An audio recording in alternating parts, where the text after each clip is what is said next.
need to remember that we are what generates our own empowerment, and we need to be doing things proactively to find help. And we also need to be reminding ourselves and reminding our brain that we are working towards becoming better and more healthy. Hey, it's Dr. Ray. Welcome to my YouTube channel. And on here, we talk about all things integrative and naturopathic medicine and chronic illness. Today, we want to get into a discussion around strategies I've seen over time that are at their base helpful with people dealing with chronic illness. Chronic illness is more common than is often talked about in medicine. Chronic illness is much more broadly affecting of you and your quality of life and your loved ones than is often admitted in medicine the way it's practiced nowadays. And so this is a beginning discussion. This is sort of at the very base of everything. I want to talk about things that I've seen over the last 3 decades that make a difference in chronically ill patients. So one of the things that I see that is a problem sometimes for both the practitioner and the patient is actually being patient. It is very hard when you don't feel well to have patience with a process that may take time. It's also often frustrating on the practitioner end because they would like you to get better faster than you maybe have the physical capability to improve. So patience is important on both sides of the equation, but something that's really important that I want to make sure you get is patience doesn't mean that you sit around and wait and don't do anything, or you put up with, say, a therapeutic intervention that's not going anywhere. Patience is more for the big picture. It takes longer for even very perfectly timed appropriate treatments to work when you're chronically ill. And sometimes it's more like an up and down of a roller coaster, especially in the beginning, where you'll make some gains and then you may lose some ground and make some more gains and lose some ground. That is the normal process of chronic illness. So you having patience with it over time. But like I say, patience doesn't mean putting up with not going anywhere in your treatment. This is where feedback between you, the patient, and whoever your practitioner or practitioners are becomes very important. Because as an example, if a patient comes in and we've assessed that these are the places we want to start, and I tell them, look, we're going to be a little gentle in the beginning, but if your body has an opening and your body tells us that it would like more effort, we'll go that way. If this very gentle approach is too much, we'll back off. And we have to wait for your body to respond. So the next step is being at least patient enough to see what your body says about this treatment or treatments we started. But if you come back for your follow-up in 1, 2, 3, 4 weeks, and then you are not reacting much at all, it's helping a little bit, then our job is to say, well, we're going the right direction, but at a low amplitude, let's increase the effort towards that end. On the other hand, if you come in and you say, look, it's doing something, but it's too much. It's too much for me. Here's my symptoms. Then we're going to take a step back and say, we need to adjust that treatment downward or balance it out with some other treatment. So patience is not doing something, but it's understanding these things take time when you're chronically ill. The next thing is building as much of a good team as you can. So that might be things that you are doing on your own to research therapies and other things. You have a hand in everything because it's your body, so you certainly want to be informed, etc. And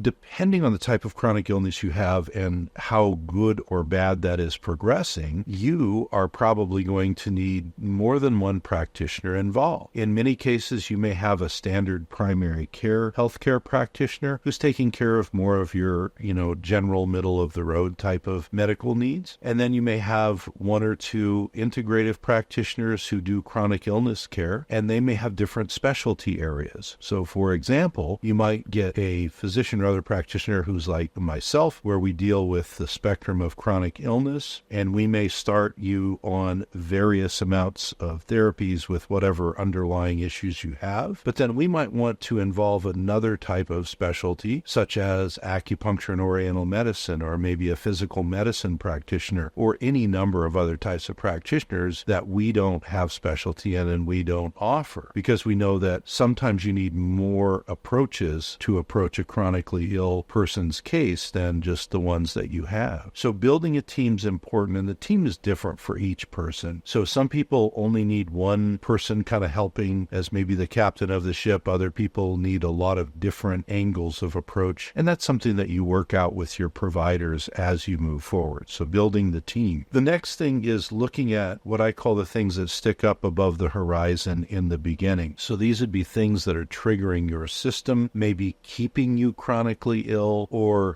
you could call it holes in the bucket where the energy is running out and you don't have a way to plug them up and get your energy back into the system. Now, one of the things is that the triggers are often not static, meaning they're not the same all the time throughout your course of treatment. Sometimes that happens, but rarely. So what we have to look at, as I say, is things sticking up above the horizon. So if, for example, you have primary problems with fatigue and brain fog and, other things in that neighborhood, we might look at underlying areas that may feed into fatiguing states and brain fog, etc. And we may need to start and say, is there anything that is triggering your system so it can't get out of the fatigue cycle or it can't get out of the chronic inflammatory cycle, etc. So having a good whole body approach, looking at it holistically, and then going after the things that we think are primary is really helpful in the beginning, because we want to clear that junk out of the way so that then your case and your healing becomes more obvious as we move forward. The next thing, and this is just more of an observation over 3 decades of looking backwards at treating people with chronic illness, 3 areas of your health that you need to approach and interact with over time are so critical as foundational pillars that we have come to look at these as the basis upon which all the other treatments are done. Now, this doesn't mean that they have to be perfect in the beginning, but it means that over time, these things need to be strengthened so that other treatments you do are more effective. And indeed, these 3 areas I've seen over and over be very, very important. And those 3 areas are 3 memorable words. So food, muscle, and brain. And briefly, what we mean by that is food is, of course, the food you eat. So there's the fuel aspect. That might be, macros and micronutrients. But there's also the timing of your eating. You might start to do some time-restricted eating, which can be very easy to work your way into with an appropriate practitioner. Maybe other things about the timing of eating. But also food is a major way for toxins and toxicants to come into our body. And we want to minimize those when we have any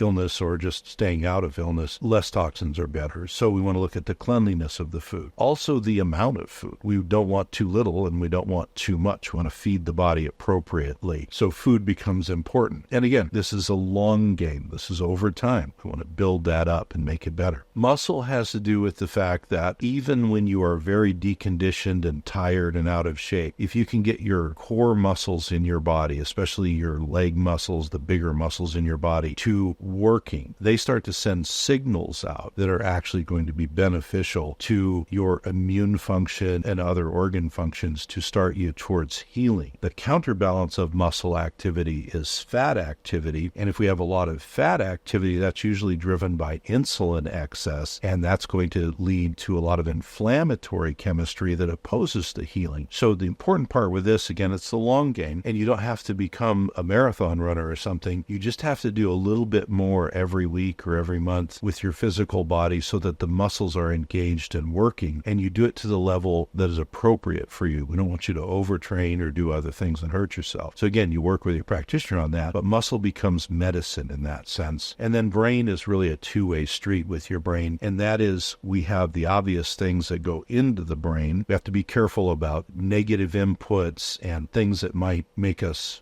depressed or run down, etc. You can think of, just news. News in the modern world is not the happiest thing. You have to be very careful about those inputs, but that could also be our friends. Some friends are very uplifting. Some friends are not so uplifting, and we may have to balance out how we interact with people. So that's one direction. The other direction, though, is the internal direction to your brain. That's what we tell ourselves. And when we don't feel good, and when we're chronically ill, it's very easy for us to step back and say, you know what, I'm in pain chronically. I'm tired chronically, etc. I choose not to be happy about that, and that's totally your choice and fine. But then that can lead to levels of depression or anxiety or sleep disturbance, and so we have to be really careful about what we're telling ourselves. And it's not that we have to be Pollyanna about the fact that we're chronically ill, because we're chronically ill, we don't feel good. But it's that we need to remember that we are what generates our own empowerment, and we need to be doing things proactively to find find help. And we also need to be reminding ourselves and reminding our brain that we are working towards becoming better and more healthy. And then once you have these basic things working, what I've seen over time is that the other efforts, which often are what cost you money, other therapies and things that you put in on top, actually work better when you have these basic things being attended to. Like I say, it's not the short game you're worried about, it's the long game with these things. So having some patience with the process, but also being forward and being assertive with your practitioners so they know what's happening and what's not happening. Building the kind of team you need. You might need to build a team individually, or you might have a great practitioner who does that with you, but somehow getting a team of whatever practitioners you need. Having them assess and work on the things that are suppressing your system the most. Working on the foundational things of food, muscle, and brain, and then continually adding things in to help clear the junk out and feed your body in a way, whether it's biochemically or mentally and emotionally or in any other way, to help you improve and become less suppressed and less chronically ill. It's a very long process sometimes, but it can be done. I'm Dr. A. Thank you for listening to the channel. We're going to put up a couple of other videos here you can take a look at. Love it if you like, share, subscribe, and